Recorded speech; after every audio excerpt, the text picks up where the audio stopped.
chapter of just we're getting generations. There are 10 generations from Adam to Noah, and there are 10 generations from Noah to Avram. Terach has 3 children, Avram, Nahor, and Haran. The Eila toldo Terach, Terach holid et Avram, et Nahor, et Haran. The Haran holid et Lot. Vayamat Haran al Pnei Terach Aviv, be'eretz moladato be'ur Kasdim. Now, let's take a look at this pasuk for a minute. Haran dies.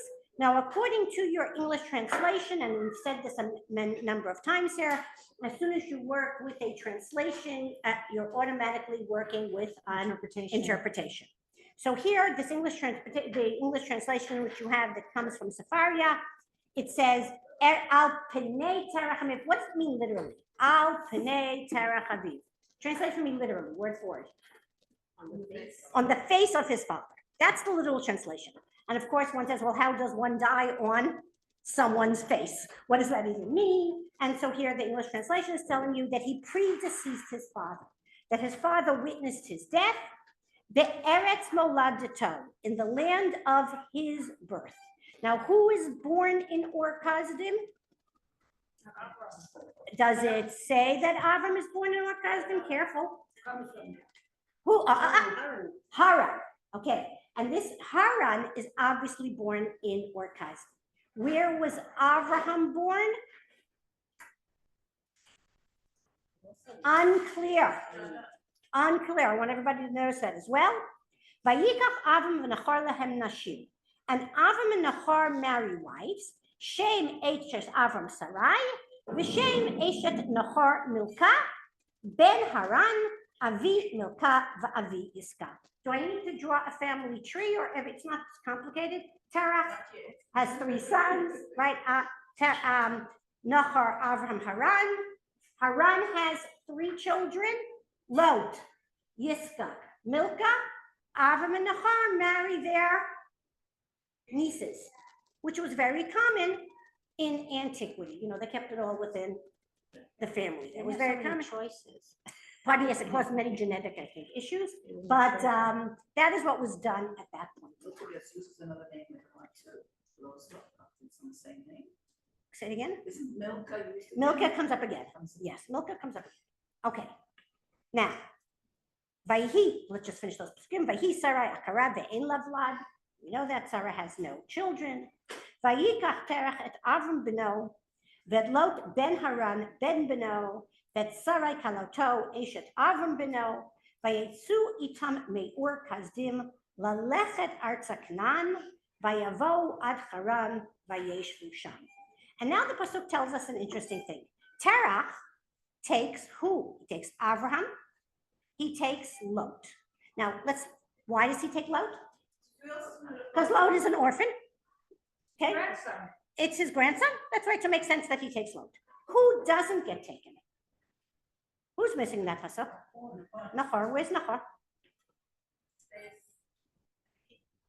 Where's Nahor? Okay, you have to talk about what's written in Torah and what's missing in Torah. So you notice that Nahor is not mentioned in this pasuk.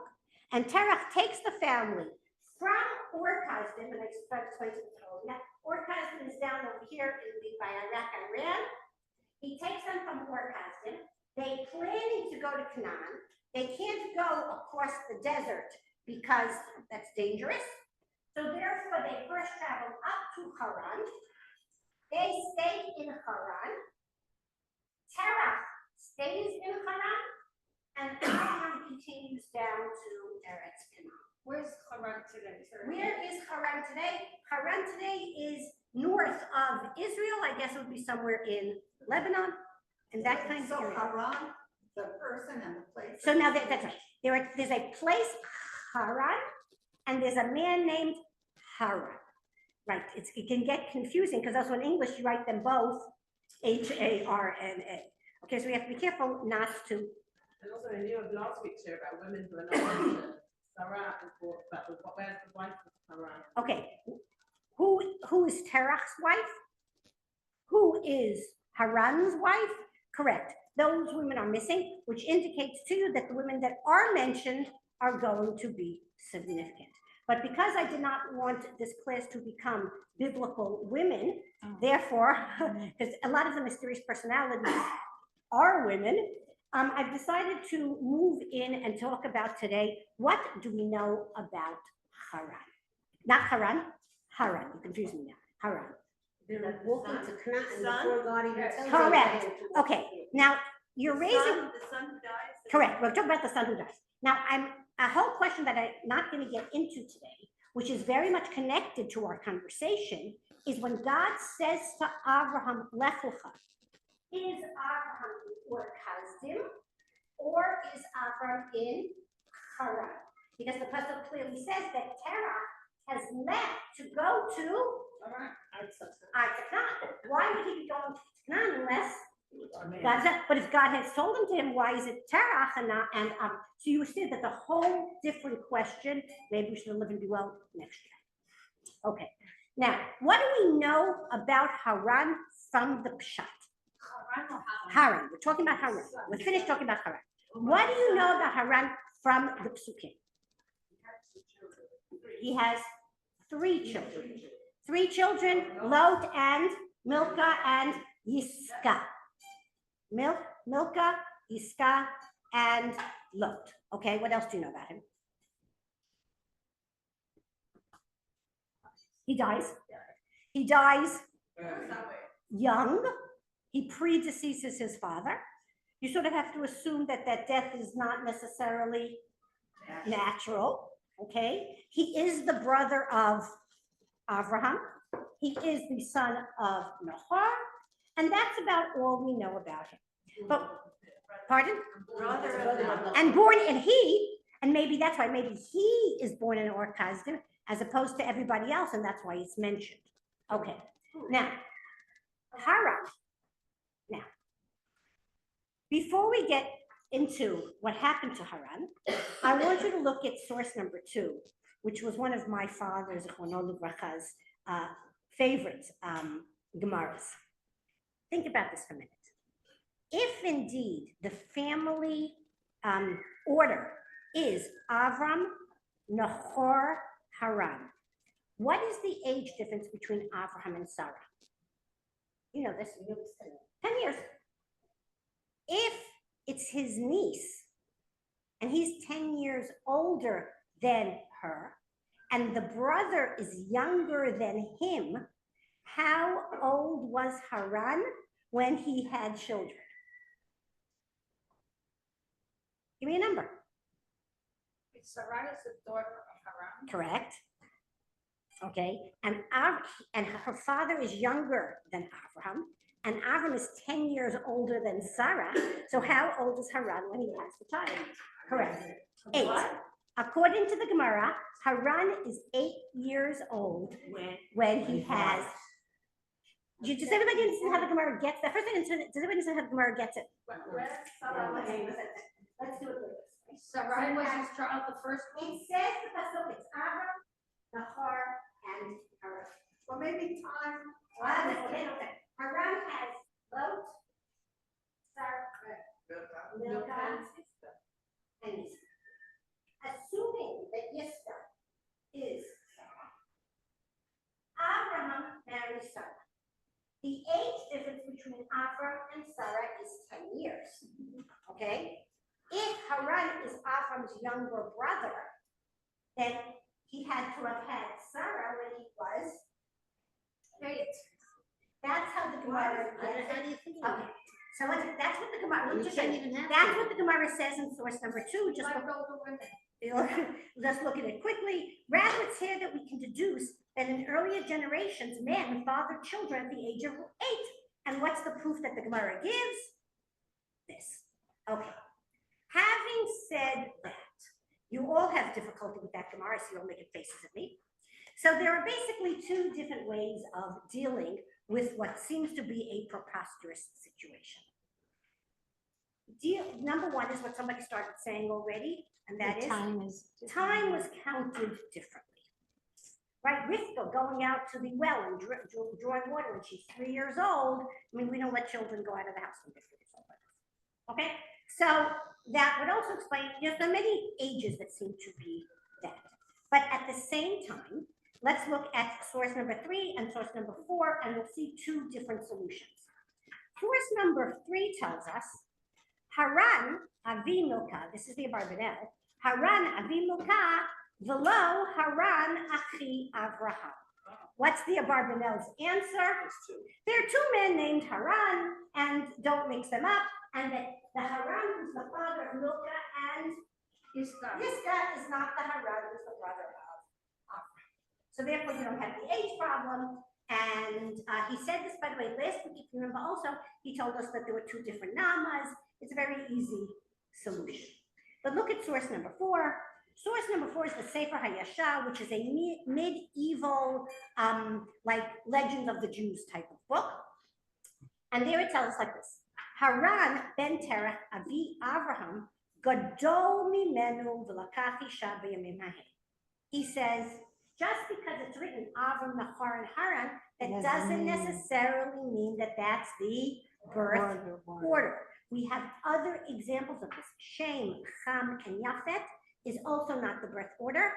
And in the Benot Slav Chad, the way it's written, that's right.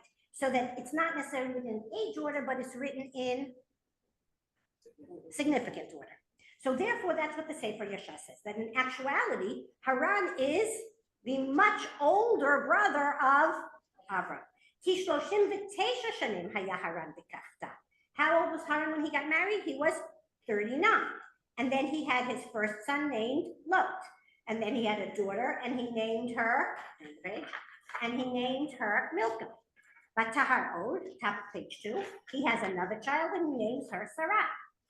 So how old is Haran when he has Sarai, 3 children later? Let's assume he has a child every year. If he gets married when he's 39, now he's 42. Now he's 42. How old is Avram at this point in time? 10. His much younger brother. That's what this is saying. I mean, there are families like that today. I mean, you all know people like that, right? That you have, nieces and siblings are very close in age. So even 10 years is not unreasonable. Haran was 42 years when he had Sarah, and Avram was 10. So the age difference between Haran and Avraham was 52 years. not 32. Oh, 32. They're 32 years, Sorry. which is not It could be 10 years, it could be 20 years. right. Okay, but the point of the matter is that you aren't the only ones who had a problem with this Gemara, and you see two different ways of solving it. Okay, I don't think the second is so problem. Okay, but that's all just like sort of interest.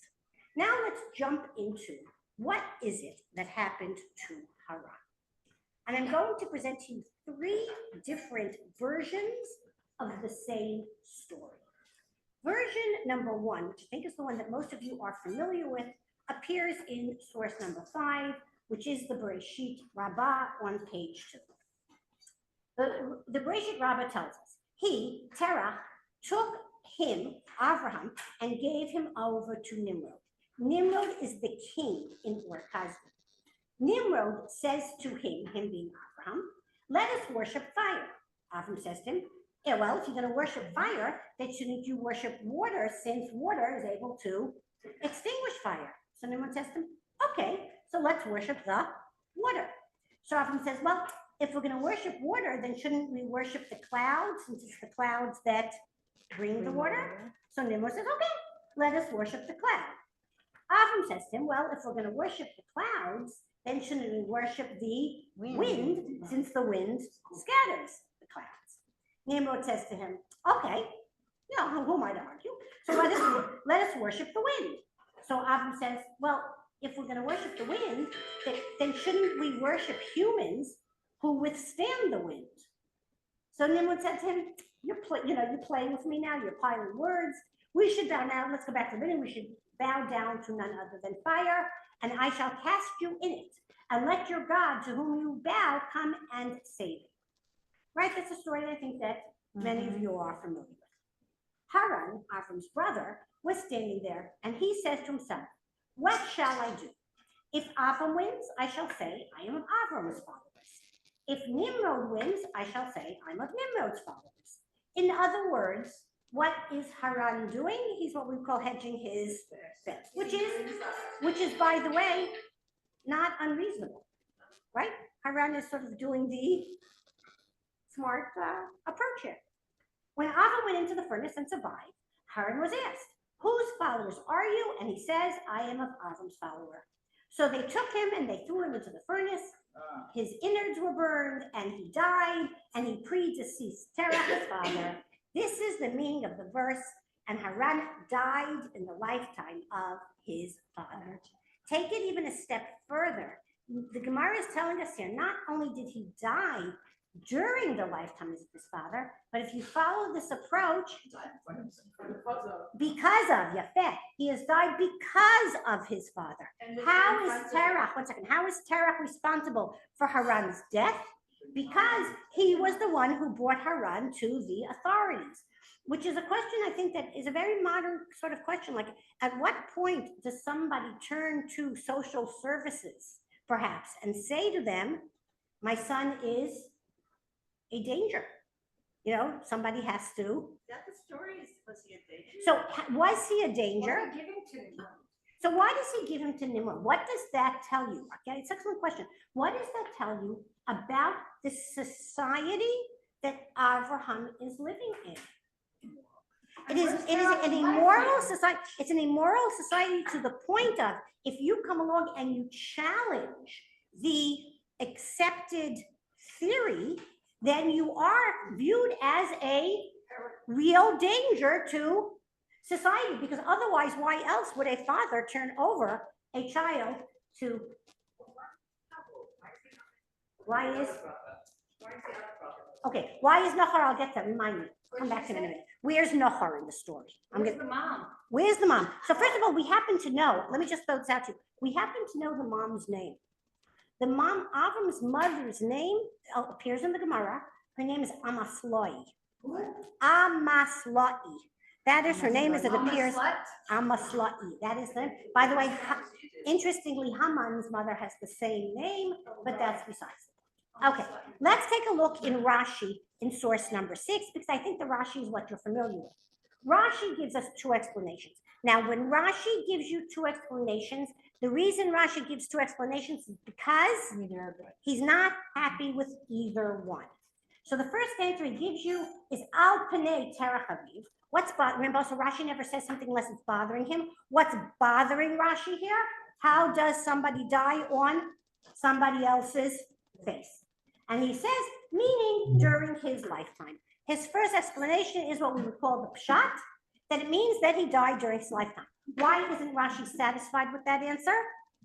Because if the Torah wouldn't say he died during his lifetime, it would have said he died during his lifetime. The fact that he says he died by his face indicates to Rashi that there's something more. And Rashi is based on our medrash, but I want you to see what Rashi does differently. The midrashic explanation is that he died through his father. That's what you said, because of his father.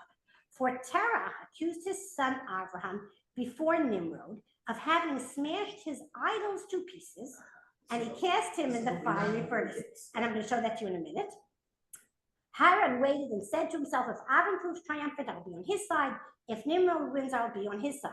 When Avram was saved, they said to him, whose side are you on? Haran replies, I'm on Avram's side. They cast him into the fiery furnace, and he was burnt. It is this that the name of the place, or Kazdim, alludes.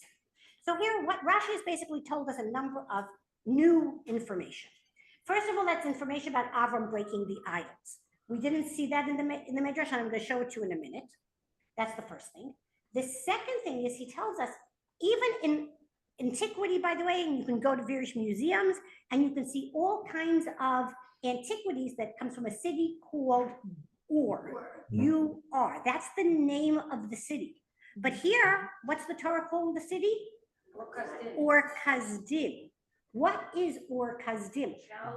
So Chaldean, so Kazdim, in the simple level, it's the name of a group of people. Okay, but we never don't know these people, and we don't know of a city called Or Kazdim. So Rashi is telling us Or Kazdim should not be understood as the city of the Chaldeans, but rather Or means a valley, and he brings a pasuk from it, But or could also come from the fire, from the furnace, and it was known as Or Kasdim because of the furnace of Nimrod. Now, so Rashi also relates here about the story of the breaking of the idols, and I want you to see that in source number 7, which appears in many situations, but I specifically brought it for you here in the story of Sena Ure'ena. What is Sena Ure'ena? What's the story that you recognize it from? My grandmother. That's the right. grandmother. Sena Ure'ena was the book that was translated to Yiddish that many of our grandmothers, that was their lingua franca, and that's how they learned Torah. So here's the Sena Ure'ena beginning at the bottom of page 2. Who wrote it? I don't know. Haran That's your died. homework. I said, it's easy to find out. Haran died in the lifetime of his father Terach in the land of his birth in Ur of the Chaldees. Haran died before his father Terach in the land of Ur of the Chaldees. This verse teaches us that A, Avram risked his life for the sake of the Holy One. Therefore, he was worthy that the Holy One spoke with him. Because remember, what is the question that I started with? Remember, the question starts, Hashem shows up to Avram and tells him, go. And now from this one pasuk, Vayamat Haran al Panei Terach Aviv be'eretz moladato b'or Kasdim, Sena Ure'ena is telling us what that pasuk is really giving you, is giving you the explanation of why God chose Abraham. Why did God choose Abraham? Because he was willing to risk his life for the sake of God. How should the Holy One speak with Abraham without letting us know that Abraham was righteous? Therefore, the verse informs us that Avram allowed himself to be thrown into the furnace for the sake of the Holy One.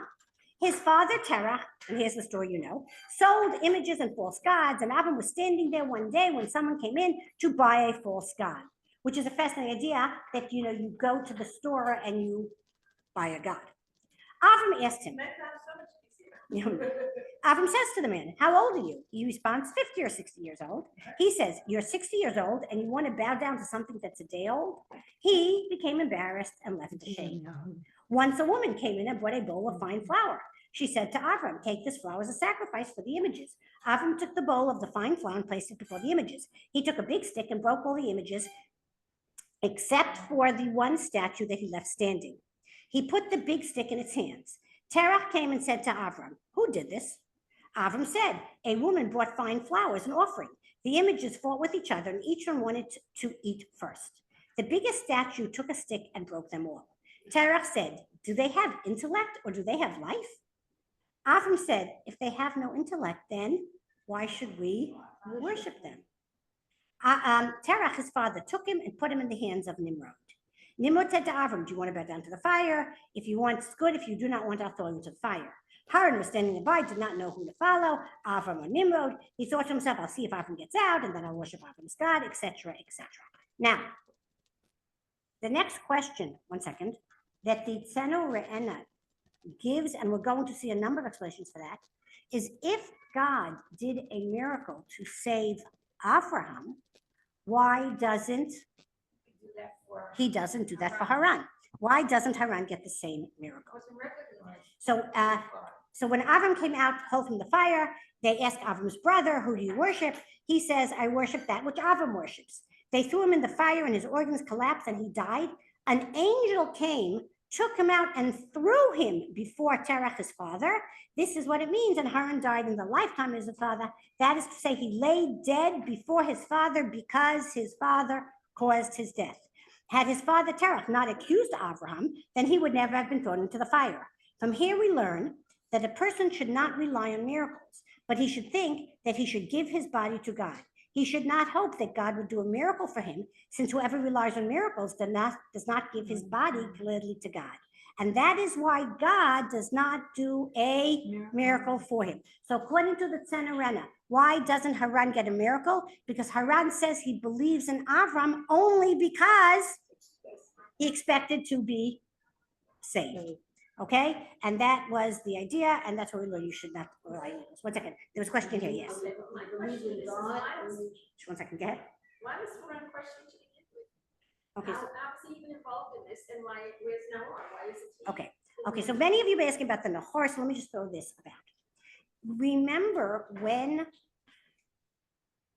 Abraham sends Eliezer out to get a wife for Yitzchak. He tells Eliezer to go to Ir Nahor. That's where he sends him to. And where does Eliezer go? Eliezer goes to Haran. It seems to be, this is based on the Rambam. It seems to be that Abraham and Nahor were born in Haran. For some reason, Abraham leaves Haran, goes down to Ur Kasdim with Terach. Who is born in Ur Kasdim? Haran. That's why it says Eretz Moed Sov, because only he was born there. When they leave Ur Kasdim, it makes sense that they're going to go to Haran because they have a brother there, and they end up staying there. And that's why Eliezer goes to Ir Nahor, which is Haran. That's where his family is, Nahor. Okay, so that's where Nahor is, and that's why he does that. But let's go back to our question here that we're asking. And that is, why does Avram deserve to be saved, whereas Haran isn't?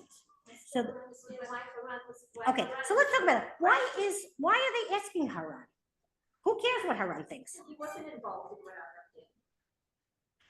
He didn't have the connection with God. That's why he wasn't saved. But why do you think they asked Haran whose side he was on? Okay. He was actually, Haran was actually one of the Kohanim, one of the priests of that kind of Avodah Zarah, and he needed to prove himself. What if like Who you? He's saying he's to validate himself to say, are you giving up that side? So I don't know whether. Also it was about a different Right, I don't know whether Haran is indeed a priest of that or not, but the point of the matter is the point that we said earlier. By the fact that Terach is willing to view his brother his son as a danger to society, it explains to us how society viewed the worship of idols, whatever it is.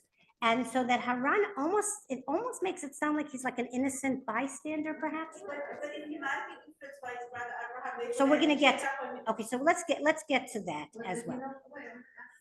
Yes. If he thought that Abraham was right in what he did, then he would have joined him. So even though maybe he didn't have the 100% thoughts of being like Okay. Abraham, he should. So that becomes that's exactly the question. And the answer here really becomes, is Haran choosing Avram's side because he's a believer, or is he choosing Avram's side because Avram was the winner? What's the difference? Okay, when you choose the winning side, you're choosing them because it's in your best interest. That's right. Everybody wants to associate with the winner. And that's the idea. You can change your mind if they're not. That's right. Tomorrow you change your mind. That's exactly. Okay. And we see, listen, there are plenty of, can all think of examples like that where people associate themselves with a certain government, with a certain, political leader. And sometimes you put your coins in the wrong basket, right? This is what politics is, deciding, right, who's going to be the power. And so that's why I think you have to view Haran as more of a politician. And that's what he's looking, where he's going to put into whose basket he's going to put his eggs, and he chooses Avram, and it doesn't work out. We know So tested Avram in the quick and so we have that case of Yitzchak, which is a very impressive experience of him giving his son, but he gave his own life. okay, we're going to ask that. We're going to answer that. I'm going to get to it. Okay. First of all, before we continue, I wanted you to take a quick peek into the Rambam in source number 8. Rambam in Mishnah Torah, Hilchot Avodat Kochavim, tells us a little bit of background about Avraham. After this mighty man was weaned, he began to explore and think. Though he was a child, he began to think about God day and night. Is it possible for the sphere to evolve without having to control it? You all know this. Skip to the next paragraph. He had no teacher, nor was there anyone to teach him. Rather, he was mirrored in Ur Kasdim among the foolish idolaters. His father, his mother, there she is, and all of the people around him were idol worshippers, and he worshipped with them. To me, that's a very significant sentence. That Avram also, like everybody else, It was accepted. worshipped idols. That's what you do. That's what you did. That's what everybody did. When in Rome. That's right. However, his heart was exploring and gaining understanding. Ultimately, he appreciated the way of truth, and he understood the path of the righteous through his accurate comprehension. He realized there was only one God, etc., etc. Skip to the bottom of page 3, the last paragraph. Avram was 40 years old when he became aware of the Creator. That's also much easier for us than saying that he was 8, whatever. When he recognized and knew him, he began to formulate replies to the inhabitants of Ur-Kasdim and debate with them, telling them that they were not following the proper path. That's what we saw in the Midrash. He broke their idols and began to teach the people that it is fitting to serve only the God of the world. To him alone, it's fitting to bow down, sacrifice, etc. Skip down to the next underline. When he overcame them, listen, this is a very important sentence. Where are you? At the second on page 4, the underline. I'm just skipping, it's because you know it and it's getting late. When he overcame them through the strength of his arguments, the king desired to kill him, and he was saved through a miracle and left for Haran. What does the Rambam explain, and what does the Rambam not explain? It explains, okay, let's talk about, explain why he moved. Why did he have to move? To save his life. What's missing there? The terach, the involvement of terach. Also, what else are you missing there? The whole, it just says that God saved him via a miracle. Okay, notice that. Rambam does not say what the miracle was. There was a miracle and he was saved. Okay, that is version number 1. That is the version I think most of you are familiar with. Al Panei Terach Aviv, it was Terach who turned him in, the whole furnace story, the breaking the idol stories, etc. Now let's look at source number 10. Source number 10 is Targum Yonatan ben Uziel, the Aramaic translation of the story in Breshit. And here the story tells us something very different. Nimrod threw Avram into the furnace because he would not worship Nimrod's idolatry, but the fire was unable to injure him. Haran was there and was facilitating as to whom to support, right? And when all the people saw that Avram was unharmed by the fire, they reckoned that Haran must be a great wizard, and it must have been his presence that had saved Avraham. A flash of fire came down from heaven and killed Haran. He was taking credit. Here, that's right. Here, all of a sudden, Haran is no longer your innocent bystander. Here, Haran is taking credit. What is Haran taking credit for? Saving Avraham. You know why Avraham came out? Because remember, they're all idol worshippers. So what's Haran announcing to the world? I'm God. Look what I could do. That's right. I was able to save him. So now, who's killing Haran in version 2? God. And why is God killing Haran in version 2? To prove that Abraham's savior was miraculous. Now, this is a very different story. But what I don't understand, I'm going to be honest with you, what I don't understand about the story is, well, then how come people didn't think that Avram was a wizard? And why didn't they think that this God that killed him was the truth? Right. So I don't understand how this necessarily proves that. But I just want you that there is this second version. Avram doesn't say anything. That's correct. Being decided around. Around him, correct. And now let's look at source number 3, version number 3, which is the Book of Jubilees. Now, the Book of Jubilees, let me say a word about the Book of Jubilees. The Book of Jubilees is what we call Jubilees is Yovelot. Sefer Yovelot. What it is it's part of the apocryphal literature. What we call in Hebrew Sifrei HaChitzonim. Those are books that were written before the destruction of the temple, 200 CE, 100 CE, and they were written by Jews. But you know that Chazal sat down and decided these books are going into Tanakh, these books are not going into Tanakh. Sefer HaYovelot was decided not to come in. Why do we still have it today? First of all, pieces of it were found in the Dead Sea Scrolls, but also it was because it was adopted by the Christians. And so that we no longer have the original Hebrew of it, but we do have Latin versions, and we also have Gez versions, meaning it was by the Ethiopians. And they're the ones who saved these books. Anyway, in the book of Jubilees, it tells this story. In the 60th year of the life of Abraham, i.e. in the 4th week in its 4th year, we have a date for this happens, Abraham arose at night and burned the house of the idols. And he burned everything in the house. Why did he burn the idols? Right. And there was no man who knew. And then it's 40 years later, where it's like, The 60, 40, he's like still there. he's still there. And they rose up at night, the people, right? There's a fire. And they want to save their gods from the midst of the fire. Haran rushed to save them, and the fire flared up over him, and he burned up in the fire in the Ur of the Chaldeans before Terah, his father, and they buried him there. Based on this version, version number 3, why does Haran die? He was trying to save the Because he island. was trying to save his idols. We almost call it like accidental. Whereas version 1 and version 2, he sort of sounds like an innocent bystander. In version number 3, he goes in to save his idols, and he is consumed by the But that fire. makes him a true believer in what he's seen. That makes him a true believer in his idols and would explain to us why he does not get saved. But now, just to make things complicated, let's look at the bottom of source 4 at the top of page 5. The bottom of, I'm going to tell you. Shar HaGigulim is a Kabbalistic work that was written by Rabbi Chaim Vital, who was the main student of the Ari, who lived in Tzfat, and he wrote a book called Sefer Gigulim. And as a Kabbalist, he was very into reincarnation.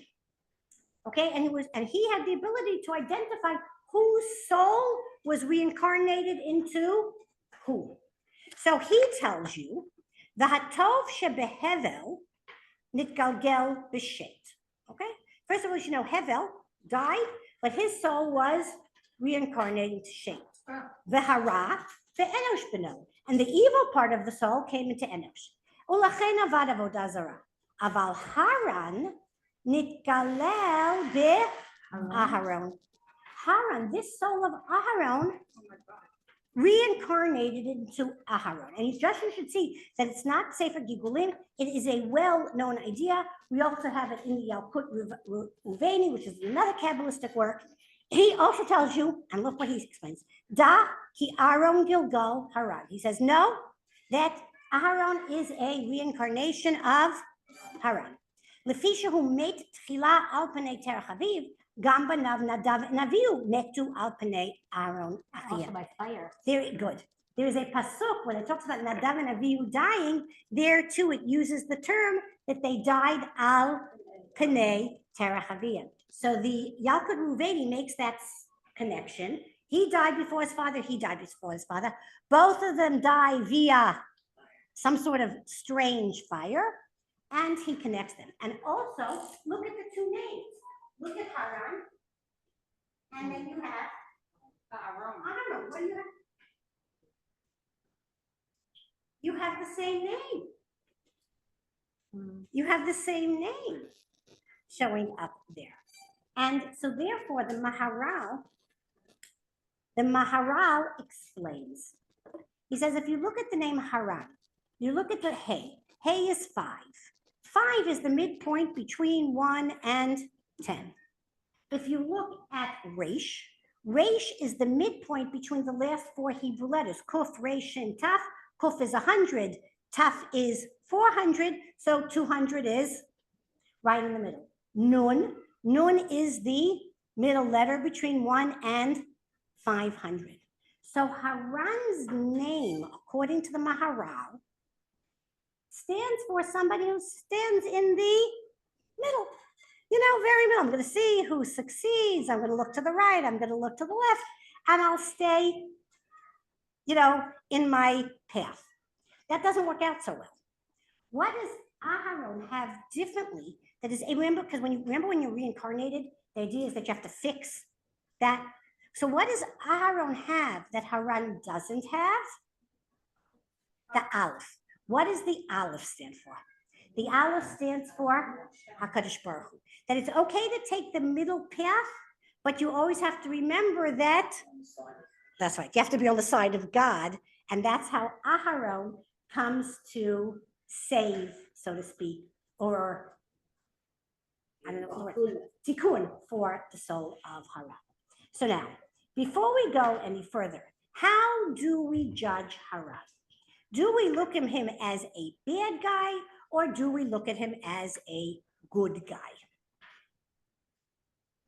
He goes to Aharon. If you say that he goes to Aharon, then you would say that A little mistake here. a little guy with a little mistake there, but there has to be something good. Also, whose genes do we get through Haran? Sarah, which means that all the Jews come from, which means there's something positive in that genetic makeup that is coming into the idea. You also say, if you follow with that idea, and this is what one of you mentioned before, that you know what, if you follow with the first version, which is the most famous version, that ultimately he says, I am with Abraham, there is a, Take it at face value. right, and you said there is a spark of good there, and that is what is reincarnated. The last thing I wanted you to throw out to you, and this maybe will help you, think about Lot. Remember, Lot is the descendant of Haran. The middle path. Where does Lot align himself? With himself, right? He stays with Avram, and then he decides he's going to go to Sodom, right? Why does he go to Sodom? Because it's better. It's better. So that there too, there's a certain amount of looking out what's in it for my best interest, and that also might indicate that perhaps that's where Haran was. The last thing I want to talk about today really becomes this question. There's one pasuk, and that pasuk is Vayamat Haran al Pnei Terach Aviv Be'eretz Moladato Broadcasting. And we have been speaking about this pasuk now for the past 45 minutes. And the point of this pasuk, according to Rashi, according to all the Mefarshim, is not necessarily to tell us how bad Haran is. The point of these pasukim are to tell us how good Avraham is as compared to his environment, and it helps us to explain Parshat Lech Lecha of why does God choose Avram. So now I think the obvious question you have to ask yourself is, well then, why so obscure? How does Chazal learn all of these lessons? Chazal learn, remember, all of these lessons based on two problems in the pasuk. What does al Pnei Terach mean? Why does the Torah need to give us that information? And what does where is Ur Kasdim when the city is just Ur?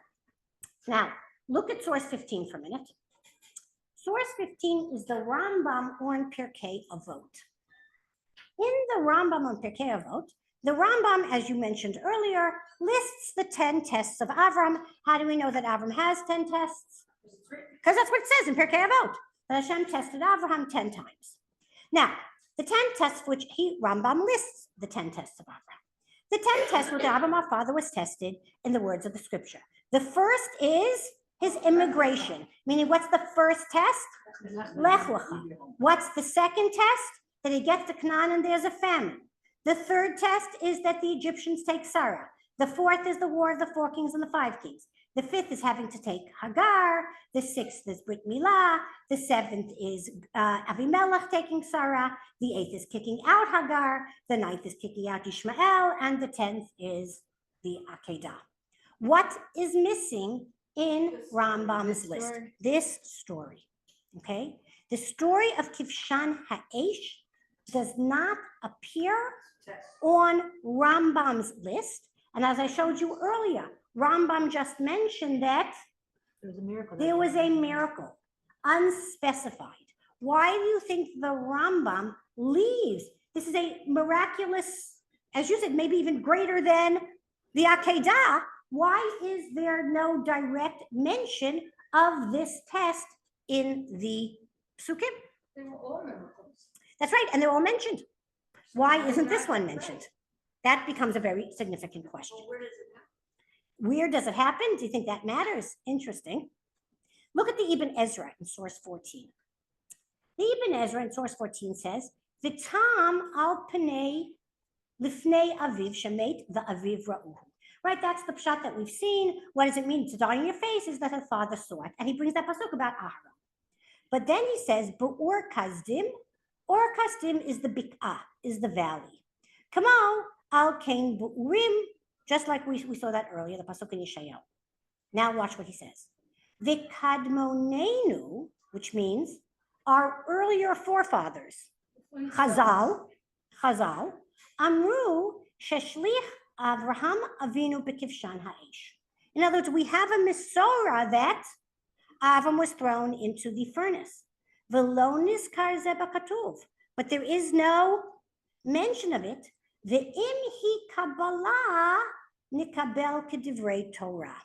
And if this is the accepted opinion, then I'm going to have to accept it. What does that make you? What does it make it sound to you like Ibn Ezra is saying? Doesn't believe it. Yeah, he's not so excited about it. That's what he's saying. He's saying, you know what? If this was the proportion that we're saying, I would expect it to be written. The fact that it's not written, I personally am skeptical. But listen, if this is what Jews believe, then let it be. But it seems to be, I think it's significant that the Ibn Ezra himself questions it. Now, pardon? It doesn't offer an alternative. He doesn't offer an alternative except that it doesn't happen. He dies in Haran, which, by the way, before I go further into the Ramban, based on everything we've said till now, why would Terach leave Ur Kasdim? Ignore Lech Lecha. What would motivate Terach to leave Haran? No. Simply, the king. The king. If Avram comes walking out of the furnace, who looks bad? Terach. Nachon. So therefore, why does Terach have to leave Ur Kasdim? Because he's got to get away from the king. Why does he want to go to Canaan? Because at that point in world history, that is essentially the furthest place you can get to. Okay, so that was just one. So now let's look at the Ramban. The Ramban in source 16, and I'm going to not read the whole Ramban. You have it there. You can do it for homework. It will be on the final. The Ramban in source 16, let's just do the underlined sentences. The first thing the Ramban also says is, this matter was received by our rabbis through tradition, and it is truth. And I will, I love the fact that he has to say that. and I will elucidate it. I'm going to explain to you how I know that this is true. And then he goes through the whole thing. And by the way, he also, those of you who are interested in this, where Avram was born, or Kazdim, it's all in this Ramban. But now skip to the bottom of page 6, the underline. Yeah, it's a long Ramban. At last, the king was afraid that he, who's he? Avraham, might corrupt his land and turn away the people from religion.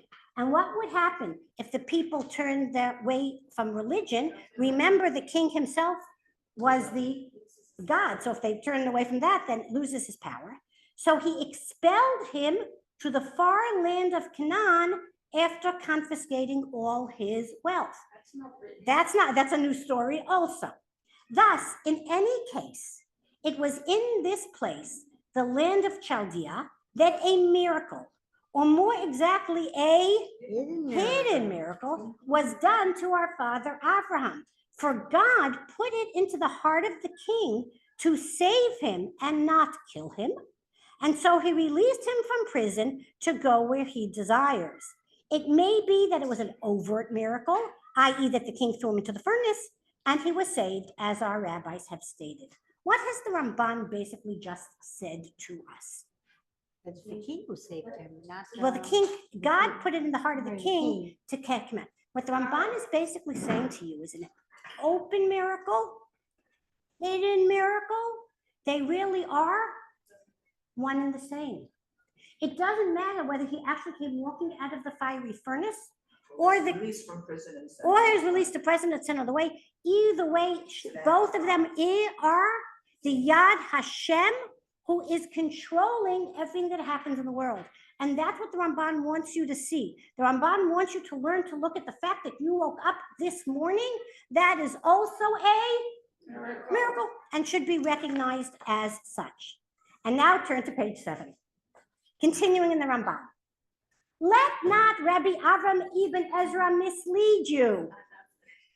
Okay?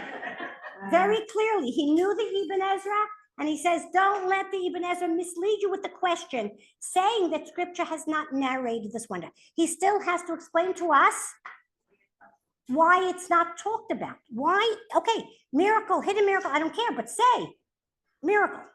I will give you a reason for the omission and the proof of the veracity of this and other miracles like it.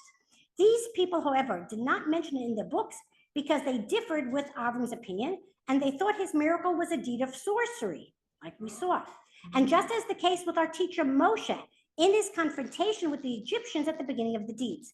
It's on account of this that scripture no longer mentions this miracle, for it would have had to mention the words of those who differed from him, as it mentions the words of the Egyptian magicians. What's the Ramban saying? Something fascinating. The way I understand the Ramban is saying the Torah wants to be intellectually honest. And if the Torah is going to bring one side of the coin, it's going to bring the other side. And the example we have that is Moshe. When Moshe meets the Egyptians, remember what the Egyptians say at first? They say the snake and they say it's sorcery, we can do it too, it's blood, right? And only till a certain point when the Egyptians come along and they're able to say, Etzba Elohim He. But because Torah didn't want to have to present all of the side of the Chaldeans and Nimrod, so once I'm not bringing their views, the Ramban says I'm not going to bring the whole story of Avraham, because it wouldn't be intellectually honest. Pardon? Because again, he's threatening the king with his thought, right? No freedom of speech. And let's continue on to source number 17. Source number 17 is another Ramban in Bereshit later on. And there the Ramban tells us, I'm going to teach you another principle, he says. Source 17 on page 8. He says, I want you to know, he says, that scripture only mentions miracles that we perform through a prophet which has been prophesied beforehand. In other words, if a woman is going to give birth when she is 100 years old, the Torah is only going to tell you that if somebody has come along to that woman and prophesied that she's going to have the baby. Therefore, many of you are familiar with how old was Yocheved when she had Moshe? She was well over 100. But why doesn't the Torah tell us that miracle? Because it wasn't pre-prophesied. We'll call it pre-prophecy. So since there was no pre-prophecy, because also that's what makes it a miracle. What makes it a miracle is the fact that somebody comes along and says it's going to happen, and then it happens, and then you know it's not sorcery. It is still a miracle, but therefore maybe it's a hidden miracle. Okay, so the Ramban has essentially answered our question. Why don't we know about the fiery furnace in the Psukim? Answer number 1 he gave us because Torah doesn't want to have to present the second side. Answer number 2 he gives us is because it was not pre-prophesied. And let me just show you one thing, by the way. Look at source 18. Wasn't that? Source, maybe it was, maybe it wasn't. That's the point the Ramban is making. But if you look at source 18 is another pasuk where the Ramban uses it to prove that something happened. Hashem is speaking to Abraham in Perek Vav, and Hashem says to him, Ani Hashem asher hotzitacha me'ur kasdim. I am God who brought you out of Ur Kasdim. Brought you out is a unusual term, making it sound like there was something unusual there. Now, in the last 3 minutes that I have, I want to bring you 2 more important messages. Based on everything that we've said before, and God chooses Avram because of Avram willing to risk his life and to teach about God and all that business, why don't we know more about it? So the Maharal tells us in source number 20, let's just read the bold. Ki Hashem Yitbarach Bachar b'Yisrael be'etzem. God chooses the Jewish people because if I wrote that God chose Avram because Avram was willing to risk his life and he got himself thrown into this, then you might think that, well, God is only going to choose the people when Like Abraham. they're like Abraham, when they're worthy. And the message here of starting Lech Lecha Me'artzecha teaches you that God has chosen the Jewish people, whether they're worthy or whether they're not, which is a very beautiful message, and it gives you v'lo b'shvil ma'aseim hatovim, and not because of their good deeds. Shelo lomar dafka kasher hem osim usoner shel Hashem b'char b'hem. Right? Don't say that God is choosing you just because you're good. And that brings me to source number 21. Source number 21 says, if Maskil David, I wrote it down. Give me a second, I'll remember. Homework. Okay, no, I had it written down because I looked at it. Anyway, here's what the Maskil David tells us. Maskil David tells like this. If God saves Avram from the fiery furnace, then every time somebody allows themselves to be put into a dangerous situation, you could be questioning their motivation or sanity, like we talk about Haran. And specifically, he mentions, look at the second line, there's a Rashi Tevot there. I want to tell you what that Rashi Tevot is, that you might have trouble with it. Lahashlich, it is Hananiah, Mishael, ve'Azariah. Hananiah, Mishael, ve'Azariah. What happened with Hananiah, Mishael, ve'Azariah? The Babylonian king, Nebuchadnezzar, says, I'm going to throw you into the Kivshan Ha'esh. You could say, yeah, they were willing to go into the Kivshan Ha'esh because they just assumed that they're going to be saved just like Abraham. By not telling us the story of Abraham, we're making the sacrifice of Jews throughout the centuries as being one of total commitment with no expectations, which I think fits very beautifully with the Maharal, because we're saying the Maharal says the story isn't there to teach us that God accepts the Jews without exception. And now the Maskil David says the story isn't there to teach that we Jews are accepting God without exception. And hence the story of, so the story of Haran is there not to teach us so much about Haran, but rather to teach us more about God and Abraham and our relationship. Encouraging everybody, whoever gets encouraged at this point is based completely on the faith of somebody who believes that this is the right way. When you hit after trying, they see miracle after miracle after miracle, and they still aren't. And we know that faith based on miracles is not a true faith. That's why Christians have another way. right, kafalem har kigigid, and that's why I so that. Okay, next week, who's next week? Keturah. Oh, Keturah. Keturah. Okay, read it. When you're reading Parsha, keep your eyes open. What you know about Keturah.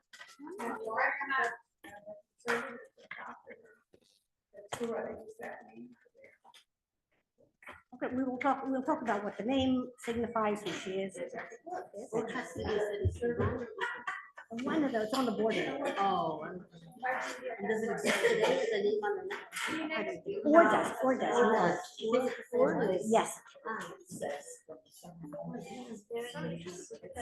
I've never had issue on Haran before, and I've had something completely not something that was different. His starting point was different. He said, family tree, Sarah, Milcah, and therefore Rivka, and Rachel and Leah all come from Haran, and Lot comes from Haran, and therefore Amnon and Moshe. Says it somewhere in Haran there must have been something that gave him the spirit to have every single Jew in effect comes through his lineage. So because he was the father, the grandfather, the great grandfather, and then not the other side of both of the Jews and of Mashiach. So there has to be something good. So instead of going of him not being a good person, they went to look for why does he get the spirit of, so there's the midrash that he talks so much and so fast and took all the deep and it Shabbos. So he says they're standing there at the and Abraham said that Haran is the priest of the religion. At that moment, he knows that Abraham was saved through his own merit. And he could say, he had to make a choice. He was this big deal. If he said, I'm on Nimrod's side, Nimrod would have saved him, and it would all mean that he was saved and Abraham, and he saved Abraham. He knew he was going to die in the furnace, but because he knew he didn't believe, and he knew he was not going to be saved, he knew where he came from. He did tshuva in that moment, and he went into the fire knowing that Abraham was right, but he was going to die, but in that moment he had to sacrifice himself, which meant that all his descendants became you've never heard anything about Haran before. In 3 days on completely different takes on it. Right, but that's one of the things, right, that's what I love about learning Torah is that it doesn't matter how many times you learn it. It doesn't Absolutely. matter how many times you learn it. And there's 4 words about Haran in the Pasha. And we've got 2 complete. It just goes to show you.